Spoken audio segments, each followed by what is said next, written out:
All right, hello, my name is Jon Witt and this is a handstand prep class. So if you've never taken the class before, welcome. If you've taken it before and you've been benefiting from it, fantastic. That's why I'm teaching it, is to help others. So if you like the class, you can share it with your friends, your family. If you feel like others would benefit from it, that helps my cause.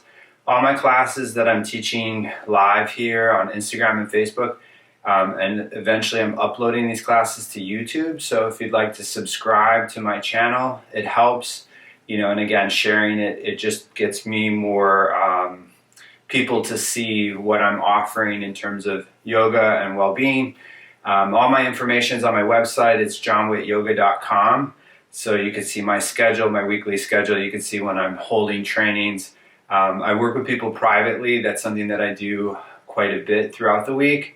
And I also write out plans for people in terms of like developing more skills, whatever it may be that you're interested in developing in terms of your practice. So you don't need a lot of equipment for today's class. It's with a block. It's just a way of measuring. I'm going to do some scapula push-ups with a measurement. It makes it more difficult to do, but it'll help get you stronger. I have a TheraBand. I've said this before. If you're really serious about having strong shoulders and healthy shoulders, a band is really great, but it also helps support muscular integration as far as learning the handstand. You could use a yoga strap as well if you don't have that.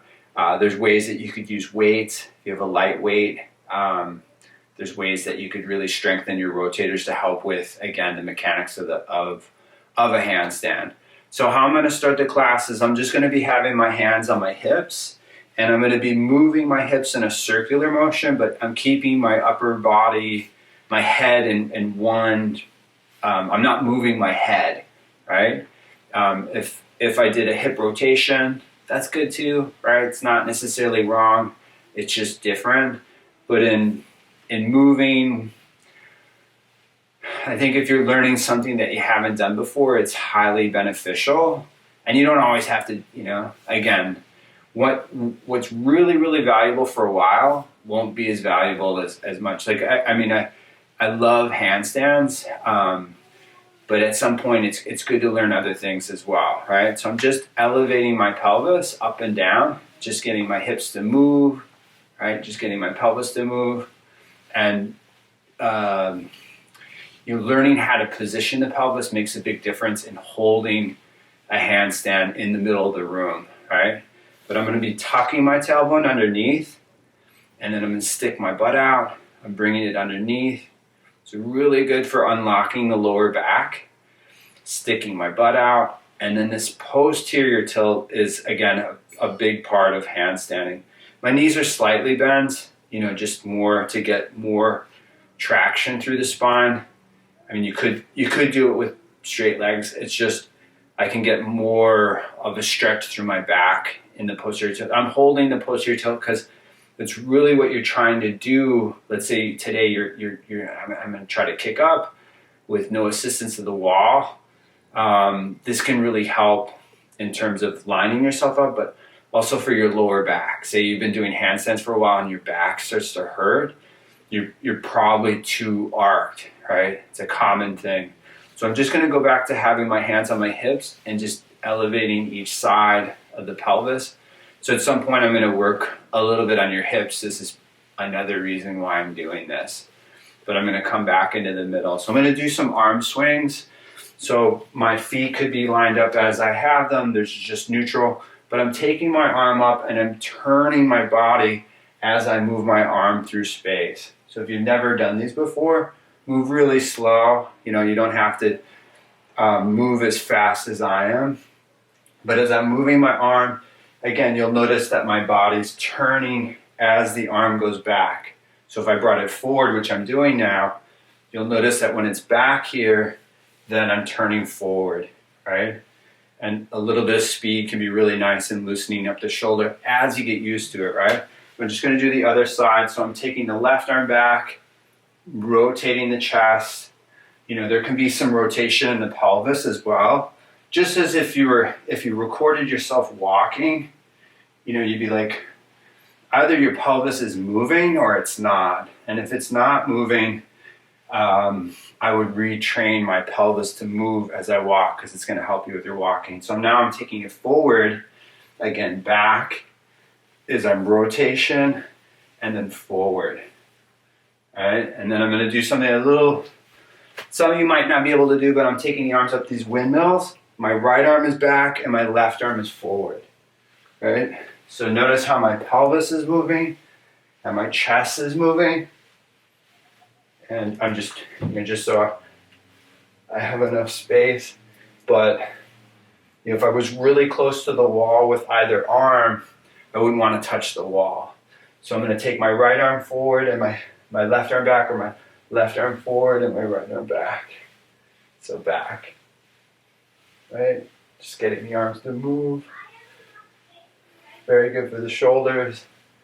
And then I'm going to shake it out, shaking the arms out. So I'm going to come down on the hands and do some scapula push-ups.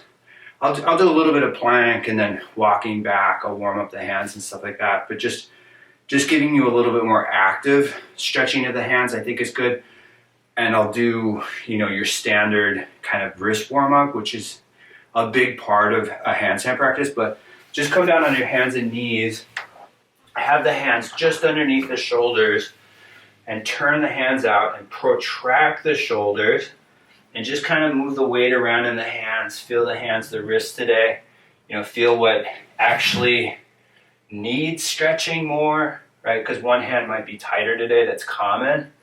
And then what I'm going to do is I'm going to come up into the middle and I'm going to tuck the toes and really hollow through the front of my body. So as I'm getting in this hollow position, right, I'm trying to keep the line as I would be in a handstand. And you don't have to do it, but pointing the toes assimilates more of, I think it's easier to learn a handstand with a pointed foot than a flex foot. You could certainly learn it with a flex foot as well. But I'm going to tuck the toes and go back up into a down dog. And then in down dog, I'm pedaling the legs out, just so that I think any yoga practice or movement practice, you should feel really amazing from it, right? You should have good aesthetics or whatever, but you should really feel great from your practice. So I'm walking the hands back towards the feet, and I'm here, and then I'm going to walk back forward, back into plank. So I do quite a bit of chest to wall in this class, which I think is a big part of learning a really good handstand. So I'm walking back, right? I'm walking forward. Right. Really getting the tailbone to be underneath me. One last time, I'm going to walk back. Right. And then I'm going to roll. I'm rounding my back, purposely rounding my back. I'm going to roll up. And then as I'm up in a rolled up position, just so that you can see me better, I'm just coming in the middle. You don't have to move at all. But I'm rounding my back up in the upper half of this. I'm not hinging from the hips. I'm just rounding my spine. But then I'm going to extend up, and I want to be lifting from my thoracic, right? Tailbone's underneath. It's a smaller motion than, say, like going back further, but it actually might be a little bit deeper for you because you're moving more specifically through the spine. I'm going to round my spine again. My arms are forward. They're relaxed. My head is down. Right? And then I'm lifting. Just going to do a couple more of these. And I'm rounding my back, and lifting, extending, and just kind of feel how your ribs move in space because one side might lift up better than the other. Common, nothing to worry about. And then back into the neutral position. But I'm going to round back down. I'm going to come back down onto my hands. So I'm bringing my chin and my chest. I'm rounding through the spine, and then I'm down. I'm going to take it over to the left side. I'm going to round through my back. Just to, again, pick up on your body. Take it over to the right side and round a little bit through here, right? I could, most forward bends in yoga are with extension, and that's very good. But to mobilize the back, the spine, a rounded position is a very good thing to use as well. So taking the hands back in the middle. Now I'm going to walk the hands forward and just protract through the shoulders, spread the shoulder blades apart, and then come down on the knees and just have the toes tucked. And like I said earlier about how you're going to line yourself up with your shoulders is you'll use a yoga block. And if you've never done scapula push-ups, you could be on your knees to do them. It's really the same thing. It's just more physical to be in plank. And they're very good because it's the top protraction, which is a super big part of really getting a good handstand. So I'm just going to do one or two just on my hands and knees. So I'm protracting, and then I'm retracting, and then I'm protracting. So very good for any level, right? But my hands are turned out slightly for handstands. I'm doing that in all these positions just so that it's common where people are turned in too much, and that can be over time too much wear and tear on the wrists. So when I lift up into plank, right, I'm protracting through my shoulders, and then I'm retracting, and then I'm protracting, then I'm retracting, protracting, abdomen's in, retracting, protracting, retracting. I'm going to do 5 more. Protract, retract, protract, retract, protract, retract, protract. These are, and these can be, again, difficult, and you could always hold plank, like I'm holding plank, right? Then retract and protract. And then come down on the knees. And then when you come down on the knees, you can move the block off to the side. So, like, really simple practice, but, when people are like, oh, I don't want to kick up, there's a lot of really fundamental things that you can use that will help your hands, your wrists, your shoulders. So even if someone was, kind of injured or just not in a good place physically, these are things that, you could certainly use to help yourself, right? So my hands, so even though it's a handstand class, handstands can be very therapeutic, right? It's just, they're viewed as advanced, but they're great, right? So I'm going to be moving the weight around in a circular motion. So just moving it around, circling it around, and circling around the opposite direction. I could do a figure 8. Right? I could change the direction. I'm going to turn the hands out, just moving side to side, right? And then bringing the hands back. So my hands are backed in this back position, but I'm going to move the weight around, but I'm moving the weight back when I want more of a stretch. So when you do a lot of handstands, this is the best angle to counter that, right? But you could get soft tissue work into your hands, your arms, right? These are all good things you could do to help with your arms and to help with your, just maintaining, wellness of the hands, the wrist. And then I'm going to come back where my hands are here, and then I'm protracting through the shoulders, and I'm lifting up just into plank, but just see the difference in the wrist, right? And then I'm coming down on the knees, and I'm going to sit on my feet. So I'm sitting on the feet. So this is, you don't need a band, but just a really simple way to help with your shoulders is I have the band, and I have it where my palms are up, and I'm going to pull the band apart. Super basic stuff, but very effective in the shoulders. And then bring it in, and then pull it out. So if you had a yoga strap, because it doesn't bend, right? You just pull it apart, right? But you can feel the tension, and then you can bring it in. Now, if I had a yoga strap, just to add some variety, is you could change the direction of your arms, right? Which is really good for the shoulders. Then bring it in, then pull it out, let it soften, pull it out. And like anything, when you go in and out of something, there's more integration to it. Like it's like you're learning it many, many, many times over. I like static holds, but sometimes with static hold, people aren't really getting the integration that they need. So when you're, like I said, when you're doing it over and over again, you're really retraining your body to do these things. Really simple, but I'm gonna pull out, and I'm doing them kind of slow, and then I'm bringing them in. If you did them quicker, sure, you could do a higher rep, but if you're doing something slower, more methodical, you really don't need a high repetition, so it could be timed, right? Just to give you some examples. But we'll go up into the first wall walk, and like I said, like what I did earlier is walking my hands to the feet. You could certainly do that again. And I don't, not that I'm against the 90-degree angle.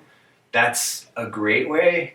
It's just not going to build up a lot of strength. It's good for alignment of the shoulders, but I like the wall walk because most people, what's missing is conditioning.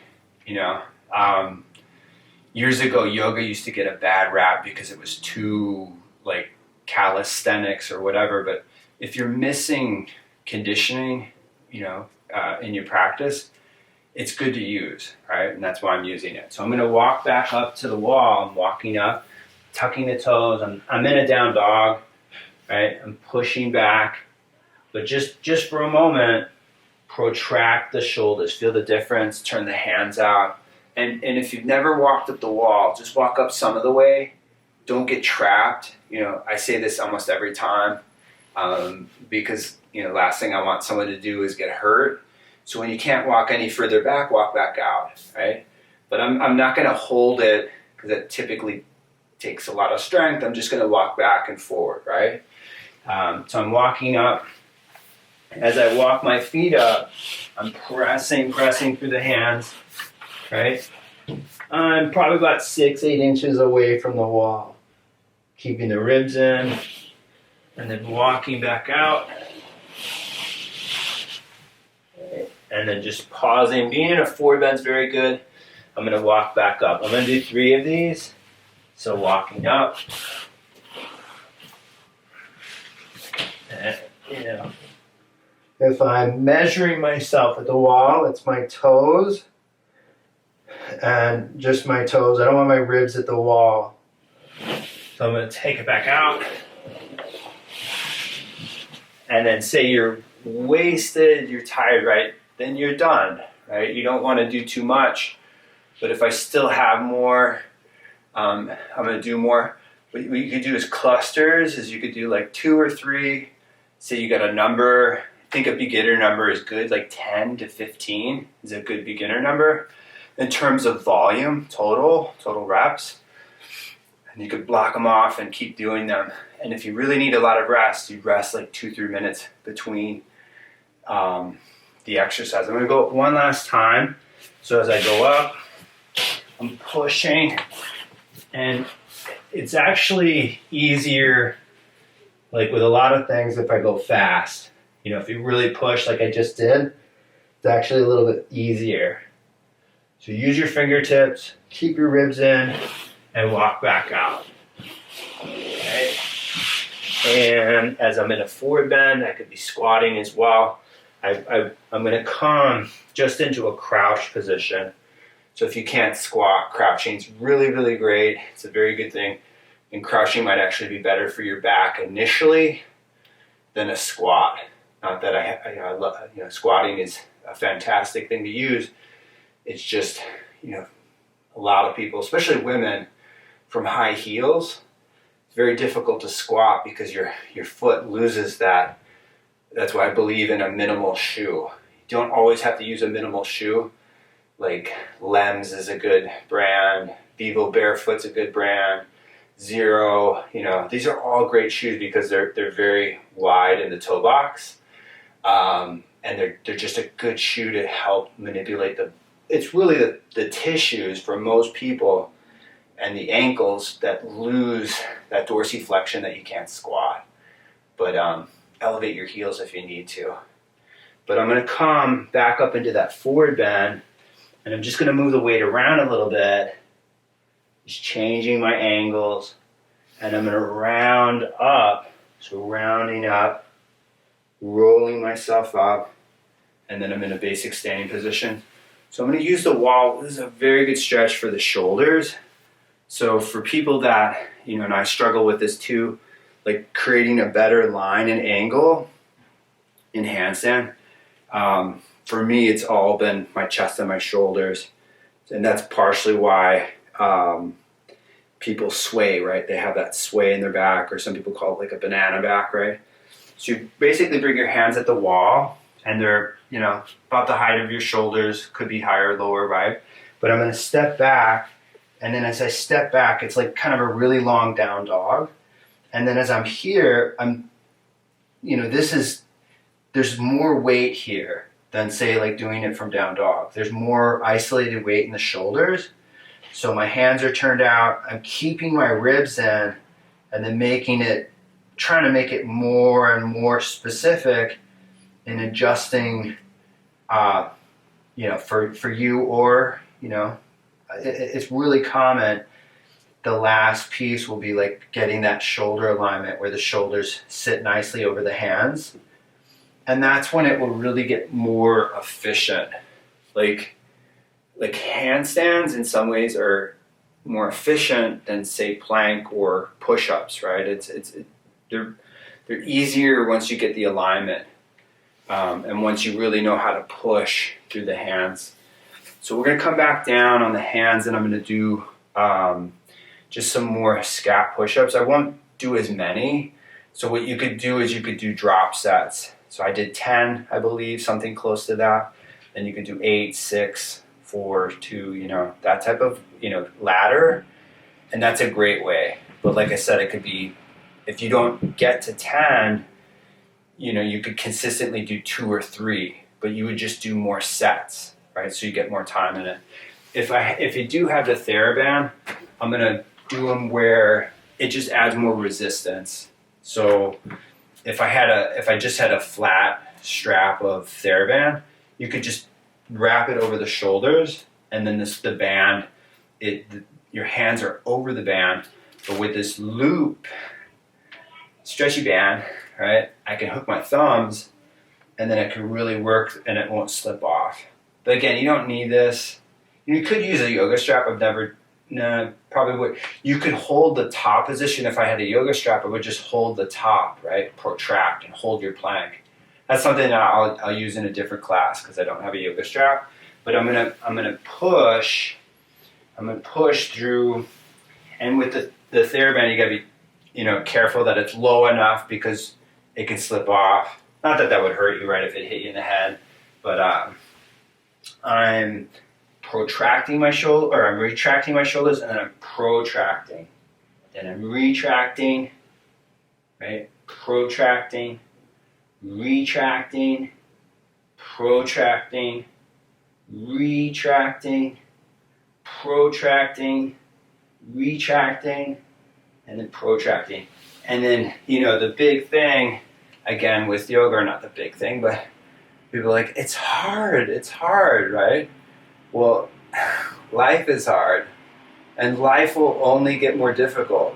So your practice should be difficult on some days, right? I really appreciate being more restored and doing more therapeutic practices, but if you really want to sustain your levels of strength and mobility, you do have to work at it. If you lower your standards, you'll eventually lose it. Obviously, you don't want to lose your abilities, right? But I'm going to go up into plank. That's my soapbox for the day. So you can protract the shoulders, and then slowly, slowly, slowly, slowly lower, and then coming down, and I'm just coming up into Spanx. So I'm spacing out my handstand work for you guys so that it's easier, it's more accessible, and that you can spend more time in it.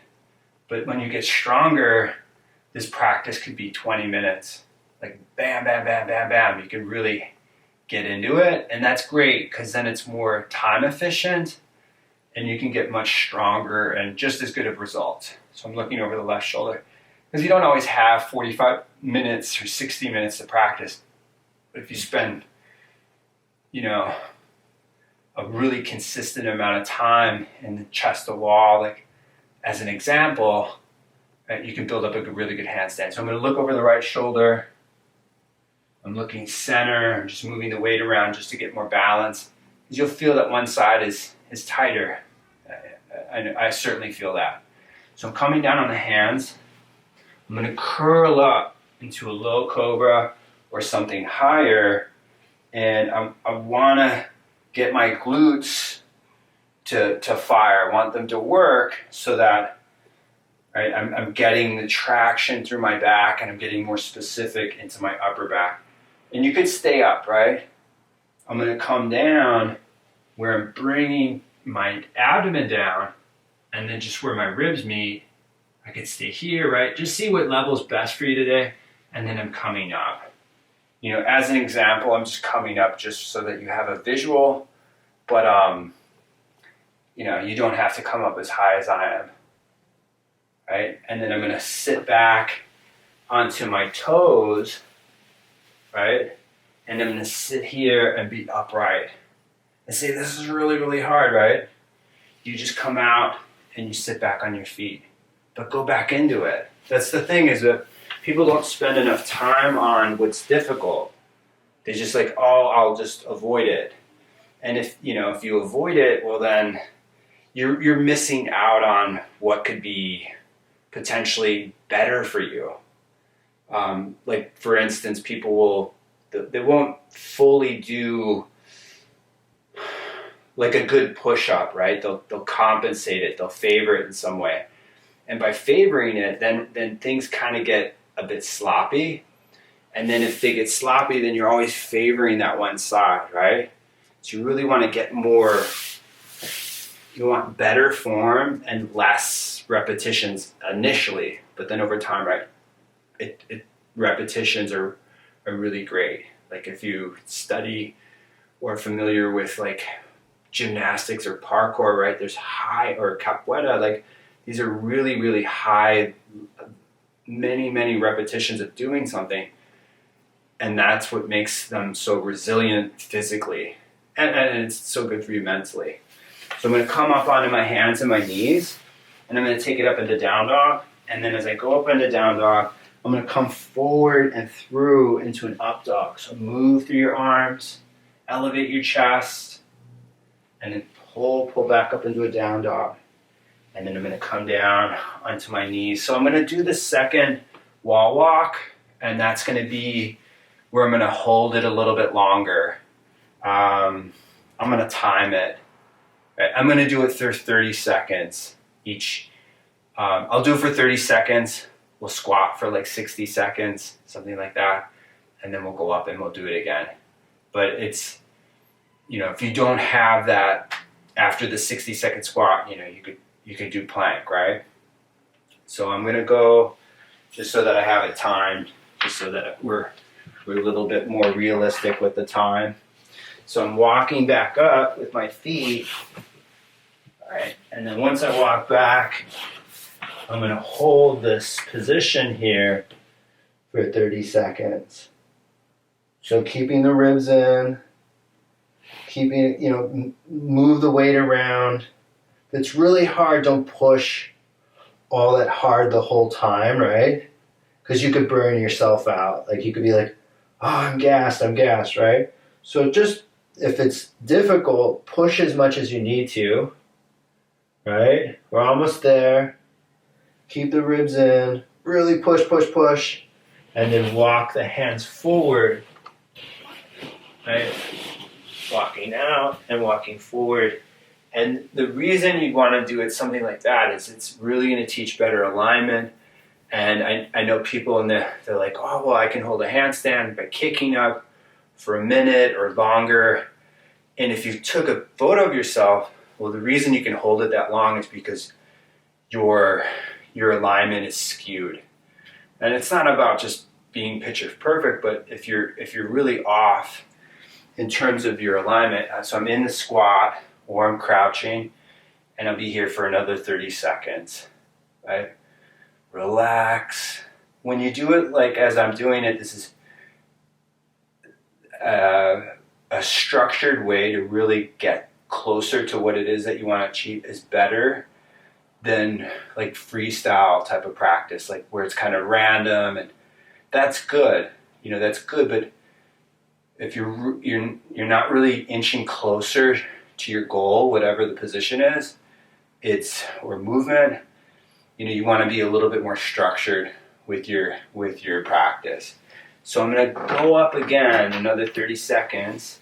So I'm walking back up, walking back, and then as you walk back, you use your fingertips, press through the hands, keep the ribs in.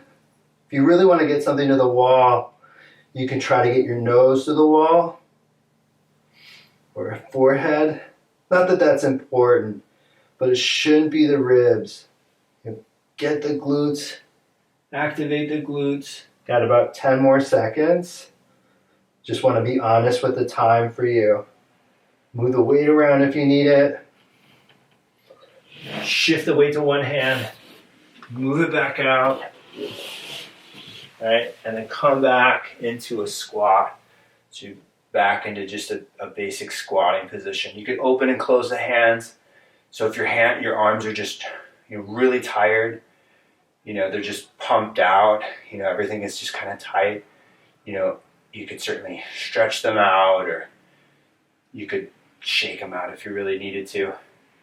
But I'm just gonna be in just this type of position where I'm gonna pull the hand back.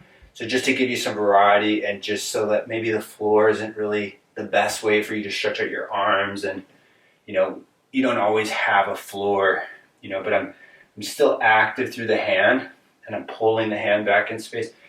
I could be rounded in my squat. I could be in extension.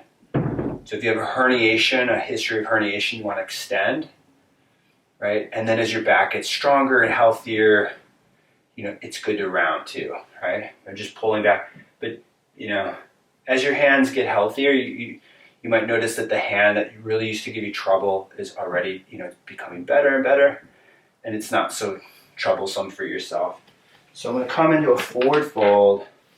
So as I come into a forward bend, I'm just kind of rocking the weight forward and back, or side to side. So then as I'm moving forward, just moving it back in space. I'm going to move it off to the side, over to the other side, just changing the angles. And then I'm going to roll myself up. As I roll up, coming back up into a standing position. So again, just get into the practice of moving the tailbone down. Again, if you're working, I'm not going to kick up today, but if you're getting more closer to your handstand, it's getting this underneath you is going to be part of it. Especially when you stand, if the weight's specifically in the toes, you want to realign the pelvis so that you're better standing alignment. So I'm going to work a little bit on your feet and working on more of your squats.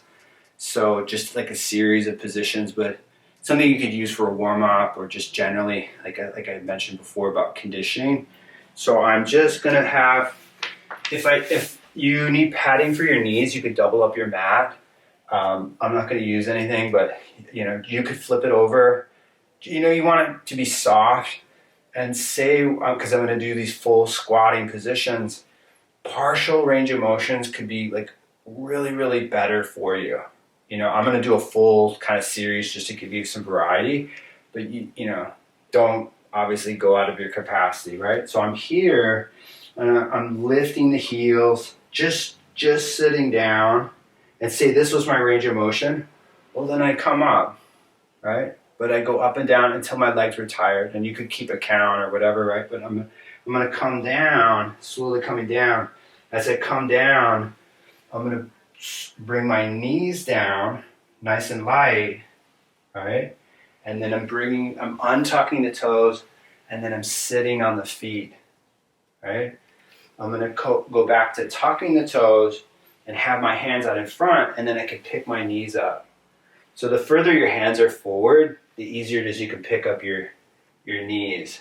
These are very good for your feet.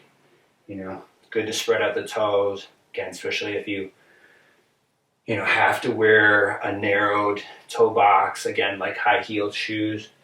But see if you can do it where the hands are closer towards the feet, and lift the knees. And I'm going to take it just off the feet and bringing myself back up. I'm gonna do a few more of those a little bit fast, not fast, but I'm gonna not be as detailed as far as getting down and up. So I'm down just above my heels, right? And then slowly bringing the knees down with your hands or not, and then sitting back on the feet, coming back up on the knees, tucking the toes. You know, if my hands are on blocks, you know, if my hands are elevated, it's much easier. And you know, it's not like it's a negative if, you know, but eventually, you know, you could do it more on your own, right? But I'm lifting, and I'll do a couple more, right? Coming down, bringing the knees forward and down, untucking the toes, sitting back on the feet, coming back on the toes, elevating the knees, elevating the hips, and back up. I just want to get more repetitions. I don't want to be too fast, but just coming down, lowering the knees, sitting on the heels, and I'm going to shift my weight into my right foot, right? So I can bring my left foot forward. So I'm like in a kind of like a Mariachasana, a very easy position, right? But I'm leaning into my right foot. So as I lean into my right foot, I can move my left foot back. I can come back into Virasana. So I'm leaning into my left side and then taking my right foot forward.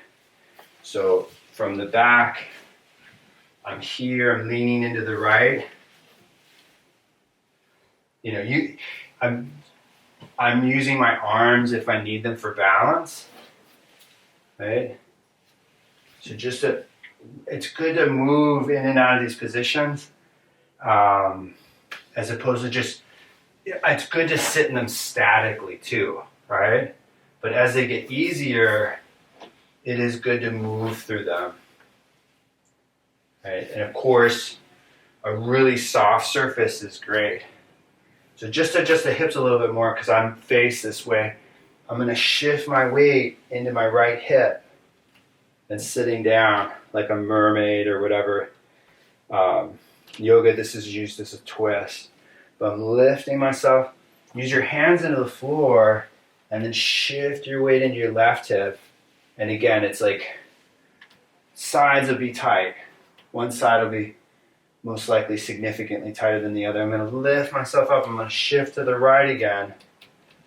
Right, moving, and I'm just above the floor, which is actually more difficult than I'm sitting down. But if you have a bit of scoliosis, right, this one side can pick up more.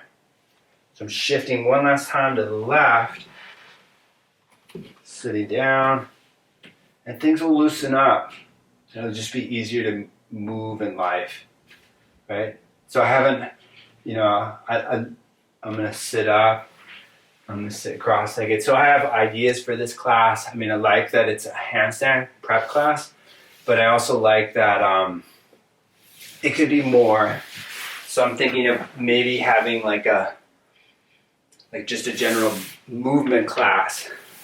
And the idea with calling it more movement rather than handstand, well then I'm not in that one lane that I always have to teach handstand. With a movement class, I could teach a variety of things, and that's why I almost like movement as a name more than yoga. Nothing against yoga, but when you call it movement, it could be anything. And I know very well that some people need other things for their development outside of just yoga. So it's not that I'm changing everything, but it's just an idea. So you could let me know if that's an interest of yours. I'll probably do it more through my Zoom platform where I can really, because I can see people and I can instruct them more. You know, I'm doing a little bit of live teaching, and that's in New York City. I teach Thursdays at Pure Yoga. It's a Hatha class. So if you're around and you want to take a live class, I got my first vaccine. I'm soon to get my second one. And once I get fully vaccinated, I'll be more in the city teaching, but I'll continue to teach online. So if you like these classes, again, you could share them, you could like them. It helps my cause. I'd love to help more and more people. you know, when I see people and they're really doing well, I'm very happy. But I also, every day I see people really struggling. And for me, I really wish I was more open about it and that I just say, hey, I could help you. I'd like to help you. Maybe I will. But it's really that simple. If you're interested in working on yourself, the sky's the limit in terms of you can certainly make your life better, you know? And it could be anything. It could be Tai Chi, it could be whatever your thing is, right? But I find people, because of the year that we've had, people are more stuck in a box. And you definitely can break the walls down and, you know, have a better way of living. So I hope you had a great class. Have a beautiful weekend. I'm going to take a few days off. So I'll be back teaching next week, Friday again, this class, but I'm not teaching my class on Sunday. I usually have a class on Sunday. I'm teaching tomorrow, and that's at 9 to 9:45, and that's a Hatha yoga class. So maybe you can take that class. All right. Hope to see you soon in class.